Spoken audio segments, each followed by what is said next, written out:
Do you want to know a quick and easy way to add that little extra touch, that pop to your images? Well, this tutorial is for you. This is a quick and easy way to dodge and burn or brighten and darken certain areas of an image to really make it pop and stand out. So I've got this image of the beautiful Marsha that has already been pre-edited in Lightroom. So just the color toning and preset I've already applied to it. Now I've brought it into Photoshop for some final retouching, and I'm going to do dodging and burning. If you go down here to your adjustment layers and click on curves, you can either use curves or levels. I'm going to use curves for this tutorial because this is how I do it. We're going to go ahead and create two curve layers. The first one is going to be dodging, so dodge. You can call it light or dark. I'm going to call it dodge and burn because that's what I'm used to calling it. And so dodging is making something brighter and burning is making something darker. So for dodging, I'm going to grab the curves and I'm going to put my cursor in the middle and just bring it up. I don't want to make it completely white because I want to preserve details in the image still. This is good enough. And now I'm going to hit Command I to invert the layer. All right, and so what that's done is it's hidden the layer so that the brightness is what we're going to pull from.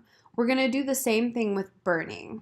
And so I'm going to make it dark, just dark enough so that I'm still preserving detail in my image and not losing it when I paint the areas back. I'm going to hit Command I to invert the layer, and now I'm going to hit B for brush, or this tool right here, and I'm going to make sure that I change the softness of my brush to make it nice and soft.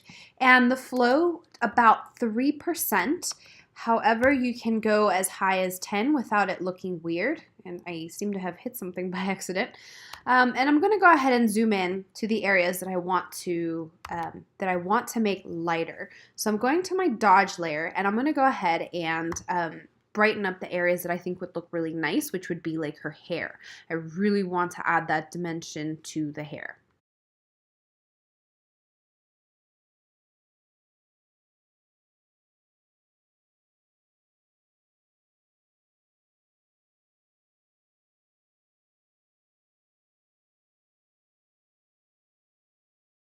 Okay, so I went ahead and painted in her hair, and so this is the before.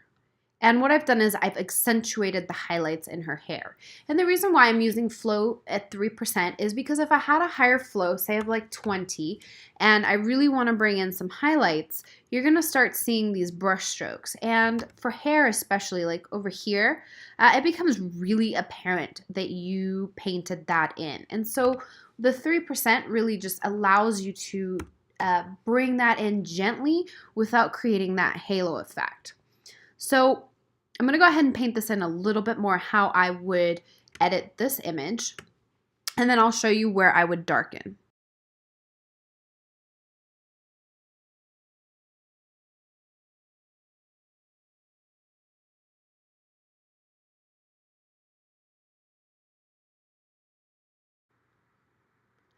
All right, and so I've gone ahead and I've painted in what I think should be dodged just to really add those extra highlights that are already there. And of course, what I'm doing is this little eye right here, I'm turning it on and off, just kind of seeing what this looks like with the changes that I've made. And so what I've done is I've gone through the highlights that are already there and just made them stand out a little bit more. So now what I'm going to do is the same thing with the burn layer. And so I just want to make sure that the white layer is selected, so it's whatever is opposite of this color will bring back what you've hidden. So remember how we flipped this mask from white to black, so we've hidden the changes that we made? It's going to be the opposite color of this to bring it back. At least that's how I remember it, because I'm the kind of person that always forgets these things. So now I'm going to go ahead and bring back the dark areas. So really trying to make that super contrast, almost three-dimensional look. So I'm going to go for shadows like in here, in the smoke, in her hair, just to really add that extra dimension to this image.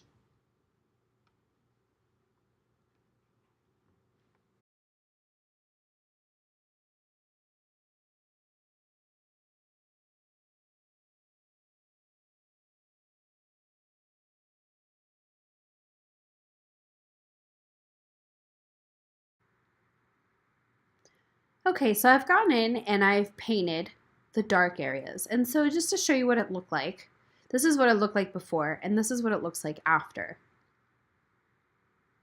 And the cool thing about using a layer mask is that if you make a mistake, you can always hit the X key on your keyboard to invert these colors and you can paint areas back. For example, if I didn't want to paint these areas here that I painted black originally, I can always go ahead and do that and erase it back. So I went back one step just to show you. See, this is what it is erased and this is what it was before. So that's a wonderful thing about using layer masks is that if you make a mistake, you can go back and fix it without it having destroyed your image. So if you are using dodging and burning, for example, the actual dodge and burn tool over here, it's actually making the changes on that specific layer. So if you mess up or you did something that you didn't want to do, it's not really as easy to go back and revert it. So let me show you the original image. And that's it. There you go. It adds a little bit more of dimension to that original edit. All right, thank you so much for watching. Make sure you subscribe below if you like this video so that you don't miss out. Follow me on Instagram at 80BrucePhotos. Look forward to sharing the next one with you.